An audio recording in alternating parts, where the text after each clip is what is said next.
ایک سادہ مگر مؤثر میزائل سسٹم کے طور پر سامنے آیا جو زمین سے زمین تک ہدف کو نشانہ بنانے کی صلاحیت رکھتا تھا، مگر اس میں نہایت محتاط نشانہ بازی اور بروقت رد عمل کی کمی تھی، جو آج کے میدان جنگ میں فیصلہ کن اہمیت رکھتی ہے۔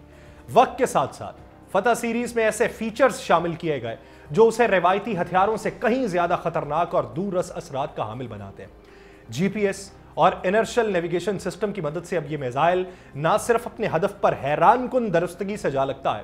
بلکہ دشمن کے ریڈار سسٹم کو چکما دینے کی بھی صلاحیت رکھتا ہے۔ اس میں ایسی خودکار صلاحیتیں بھی شامل کی گئیں جس کے ذریعے یہ میزائل پرواز کے دوران بھی اپنے راستے میں آنے والی کسی رکاوٹ کو پہچان کر راستہ بدل سکتا ہے۔ یوں یہ ایک فائر اینڈ فارگیٹ ٹیکنالوجی سے کہیں بڑھ کر ایک فائر اینڈ کنٹرول نظام میں تبدیل ہو چکا ہے۔ جدید ورژنز میں دشمن کے مواصلاتی نظام کو جیم کرنے، اپنے ہدف کی تھرمل تصویر کشی کے ذریعے درست نشاندہی کرنے اور الیکٹرانک وارفیئر سے بچاؤ کی صلاحیت شامل کی گئی ہے۔ اس کا مطلب یہ ہے کہ فتح اب صرف ایک میزائل نہیں ہے بلکہ ایک مکمل ذہین جنگی نظام بن چکا ہے جو کسی کمانڈر کے حکم کے بغیر بھی میدان کی صورتحال کا جائزہ لے کر رد عمل دینے کی اہلیت رکھتا ہے۔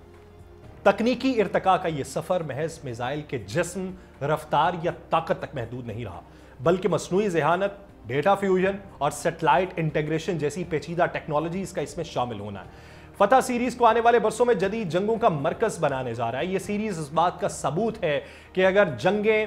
اب صرف بارود سے نہیں بلکہ دماغ سے جیتی جاتی ہیں تو فتح اس نئے دور کی سب سے مؤثر زبان بن چکا ہے۔ پاکستان کی ملٹری ڈپلومیسی اس کے ساتھ ساتھ اس خاموش مگر مؤثر حکمت عملی کا نام ہے جس کے ذریعے اسلام آباد دنیا کے اہم طاقتور ممالک کے ساتھ نہ صرف اپنے دفاعی تعلقات کو وسعت دے رہا ہے بلکہ خطے میں ایک متوازن قوت کے طور پر خود کو منوانے کی کوشش کر رہا ہے۔ دفاعی محاذ کے اوپر یہ سفارتکاری روایتی انداز سے ہٹ کر عسکری تربیت، ہتھیاروں کے سودے، مشترکہ مشقوں اور ٹیکنالوجی کے تبادلوں کے ذریعے کی جا رہی ہے جو کہ سفارتی تعلقات کے عمومی دائرے سے کہیں آگے کی چیز ہے۔ ترکی کے ساتھ پاکستان کا عسکری تعاون ایک نئی بلندی کو چھو رہا ہے۔ دونوں ممالک نے نہ صرف مشترکہ جنگی مشقیں کی بلکہ دفاعی ساز و سامان جیسے ملجم T-129 کی بات کریں، جنگی جہازوں کی بات کریں، ہیلی کاپٹرز کے معاہدے جو ہوئے ان تعلقات کو اپنی عملی شکل کے طور پہ دکھایا۔ ترکی کے عسکری اداروں میں پاکستانی افسران کی تربیت اور پاکستانی انجینئرز کا ترک دفاعی صنعت میں شامل ہونا اس بات کی گواہی ہے کہ یہ تعلق محض رسمی نہیں ہے بلکہ دیر پا اعتماد کے اوپر مبنی ہے۔ چین کو دیکھیں تو چین کے ساتھ دفاعی شراکت داری اشروں کے اوپر محیط ہے، لیکن حالیہ برسوں میں یہ تعلق ایک نئی جہت میں داخل ہو چکا ہے۔ JF-17 تھنڈر جیسے مشترکہ منصوبے سے لے کر بیجنگ سے حاصل ہونے والی جدید فضائی، سائبر اور میزائل ٹیکنالوجی تک پاکستان نے چینی تعاون کو اپنے دفاعی نظام کی ریڑھ کی ہڈی بنایا اور چین کی بڑھتی ہوئی عالمی کشمکش میں پاکستان کی اہمیت بھی دو چند ہوئی جس کا فائدہ اسلام آباد اپنی دفاعی ضروریات پوری کرنے میں بخوبی اٹھا رہا ہے۔ سعودی عرب کے ساتھ حالیہ فوجی تعلقات میں غیر معمولی گرمجوشی دیکھنے کو ملی۔ پاکستان نہ صرف سعودی افواج کی تربیت میں پیش ہے بلکہ سعودی فوجی مشقوں میں عملی شمولیت بھی رکھتا ہے اور ریکوڈک اور معدنیات جیسے شعبوں میں سرمایہ کاری کے ساتھ ساتھ دونوں ممالک کے عسکری اداروں کے درمیان تعاون کو ایک اسٹریٹجک شراکت داری کی شکل دی جا رہی ہے جس کا مقصد صرف داخلی سلامتی نہیں بلکہ خطے میں طاقت کا توازن بھی ہے۔ ایران کے ساتھ تعلقات تاریخی طور پہ پیچیدہ رہے مگر ملٹری ڈپلومیسی نے اس میدان میں بھی برف پگھلائی۔ بارڈر مینجمنٹ، انسداد دہشت گردی کے معاملات پہ یہ برف پگھلتی ہوئی دکھائی دی اور اسی پر اب فتح میزائل کا تجربہ۔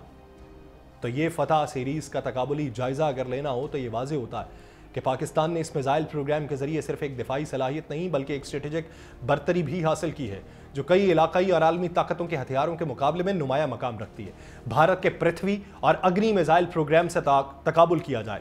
تو فتح سیریز اگرچہ رینج میں نسبتاً محدود ہے لیکن درستگی، رفتار اور الیکٹرانک وارفیئر سے بچنے کی صلاحیت میں کہیں زیادہ جدید ہے۔ فتح میزائل خاص طور پہ مختصر فاصلے کی لڑائیوں کے لیے تیار ہوئے جبکہ بھارت کے اگنی میزائل زیادہ تر طویل فاصلے تک وار کرنے کے لیے بنائے گئے مگر ان کی گائیڈنس، ٹیکنالوجی اور لانچ ٹائم فتح کے مقابلے میں نسبتاً پرانے ماڈل کی ہے اور پاکستان نے یہاں کچھ کم مگر مؤثر کا فارمولا اپنایا ہے۔ ہدف کم فاصلے پر ہو مگر حملہ ناقابل خطا ہو،